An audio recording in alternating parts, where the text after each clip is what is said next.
Salve família! Como vocês estão? Todos bem? Eu sou Felipe Oliveira e sejam bem-vindos a mais um vídeo aqui no canal Pode Pai. Canal, como bem sabe, a gente fala sobre paternidade e carreira, dando aquela olhada especial para os filmes que a criançada mais gosta. E o filme de hoje traz uma discussão cada vez mais presente, pertinente e importante para a gente ter dentro de casa com as crianças e também dentro das nossas corporações. Trata-se do respeito ambiental, do cuidado que a gente deve ter com a nossa biodiversidade. E a gente sabe que isso foi pauta, inclusive, de debate de presidenciais norte-americanos. Sabe que filme trata desse assunto? Não? Então senta aí, que daqui a pouco eu conto mais. Pois bem, pessoal, na abertura eu falei que a gente ia discutir isso baseado em um filme. Mas eu tenho uma surpresa para vocês. A discussão de hoje é baseada em dois filmes. São filmes que competem a mesma série, né? Então é uma franquia, mas que tratam do assunto de maneira muito complementar. E eu estou falando do Rio. Rio é uma animação dos estúdios Blue Sky, que é um estúdio da Fox, né? E agora sendo da Fox também é da Disney, então pode ser que a gente veja personagens do Rio em Vingadores. Tá bom, viajei um pouquinho nessa, mas não custa nada sonhar. E é um filme que foi dirigido por Carlos Saldanha. Carlos Saldanha, para quem não conhece, ele fez parte da equipe criativa também de um outro grande sucesso dos estúdios, que é a série A Era do Gelo. Né? A Era do Gelo é uma franquia com 5 filmes. E o Rio teve o seu primeiro filme lançado em 2011 e o segundo filme lançado em 2014. Há uma grande expectativa para que o estúdio lance a terceira fase, né, o terceiro filme dessa franquia, que seria lançado agora em 2020, mas por culpa de todas as questões relacionadas à pandemia, a gravação e a produção também foi postergada. Ficamos aqui de antenas ligadas para saber quando é que vai sair aí o terceiro episódio, o terceiro capítulo do Rio. Mas como eu estava dizendo, Rio conta a história de uma ararinha azul chamada Blue. Blue, acredita-se, né, começando pelo primeiro filme, acredita-se que Blue seja o último macho da sua espécie. E ele foi capturado ainda filhote aqui na Mata Atlântica brasileira, foi traficado, né, ele foi levado para o exterior e ele acaba sendo criado por Linda, que é uma bibliotecária, enfim, dona de uma loja de livros, e o Blue acaba sendo criado como um animal de estimação dela, né? E dentro de uma determinada situação, o Túlio, que é um biólogo brasileiro, que é inclusive dublado tanto em inglês quanto em português pelo Rodrigo Santoro, ele acaba vendo o Blue dentro dessa vitrine da loja, entra para falar com ela e pede para que ela contribua, colabore com isso, né? E venha ao Brasil com ele para que ele possa cruzar com a Jade. Jade era a fêmea que estava aí sob os cuidados de Túlio dentro de um centro de pesquisas no Rio de Janeiro.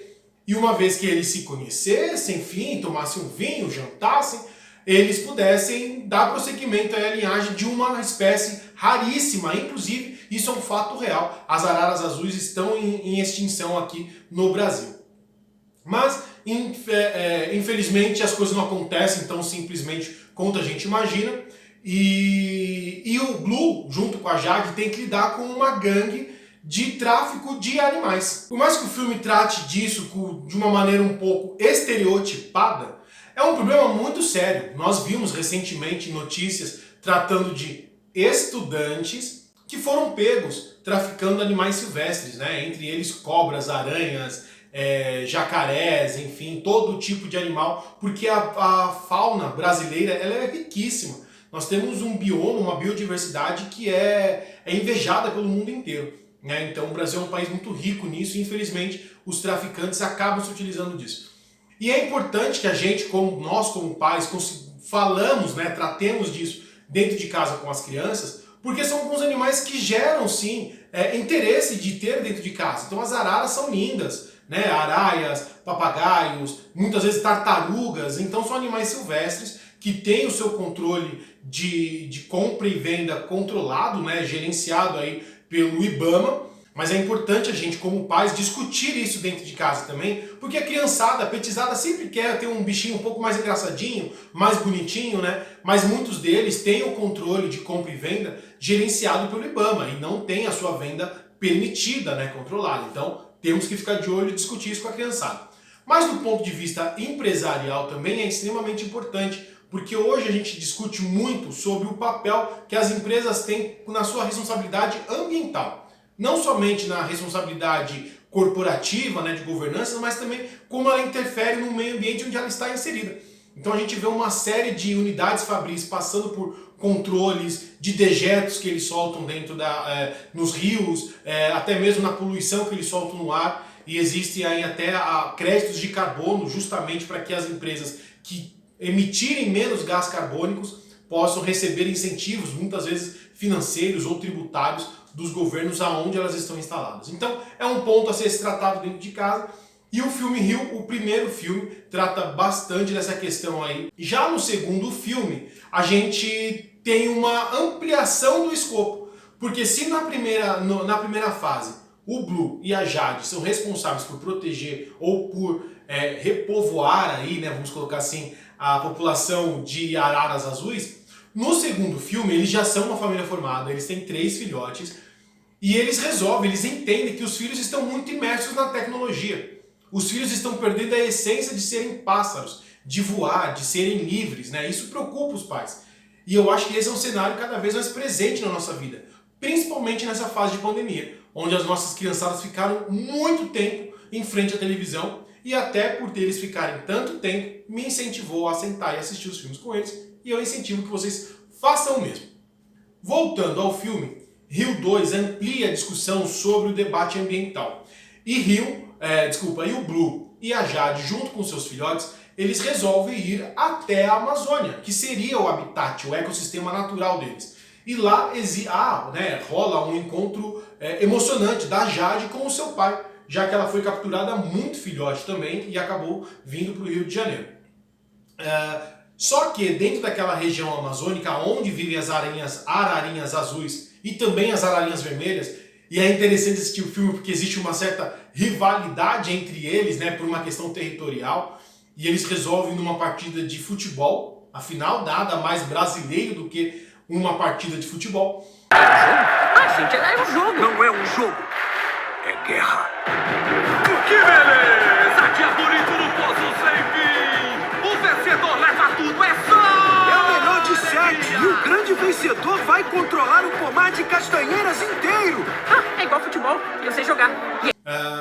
Mas dentro daquela região há um grande interesse de madeireiros, né? Então existe uma grande campanha de desmatamento para abrir vales, né?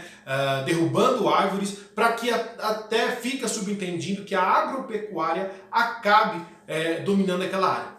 Este é um problema gravíssimo, é um problema sério. A gente tem acompanhado números alarmantes de crescimento do desmatamento, né, da região amazônica. Lembrando que o Amazonas não é propriedade somente do Brasil, é uma região que também tem outros países que compartilham fronteiras, entre eles a própria Venezuela.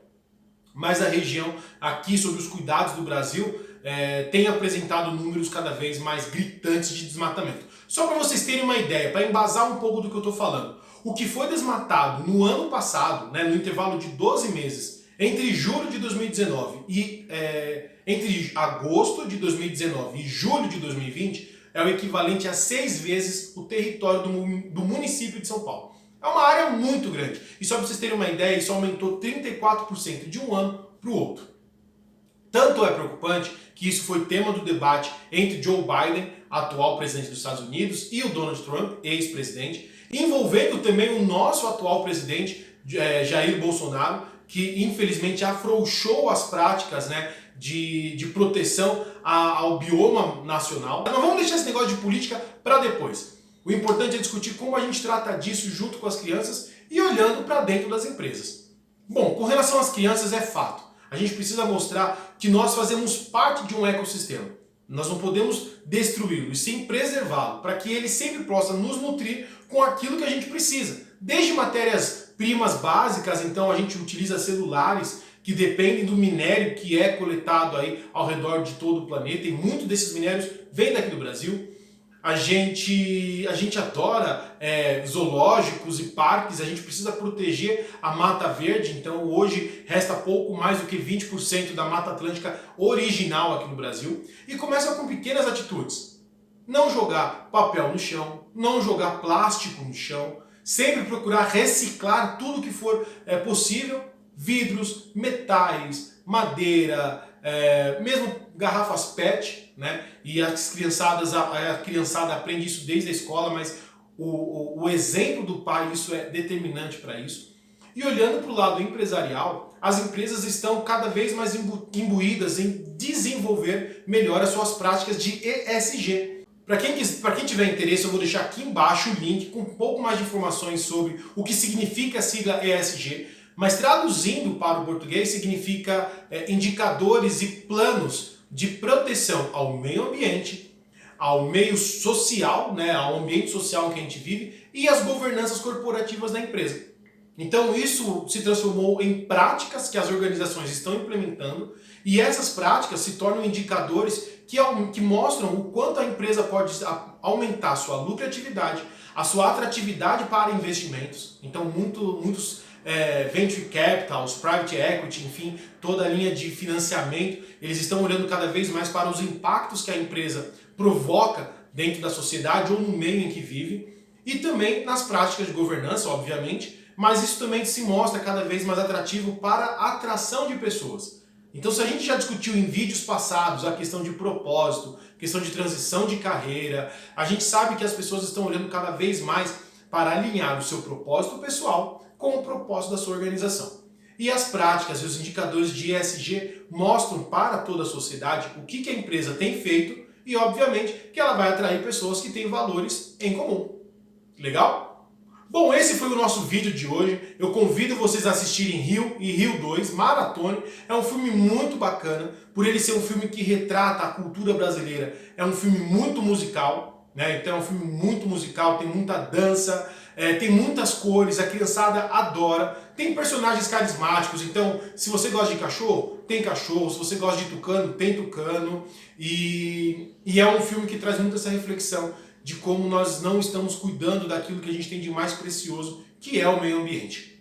Legal? Eu vou ficando por aqui e lembre-se, não esqueça, né? Lembre-se, não se esqueça de assinar o canal, curtir esse vídeo, compartilha pra galera, eu tenho certeza que alguém vai gostar muito desse conteúdo. Já aproveita, ativa o sininho para ficar sempre esperto logo no primeiro momento das novidades que a gente tem aqui no canal. E óbvio, comenta lá embaixo o que vocês acharam, tá bom?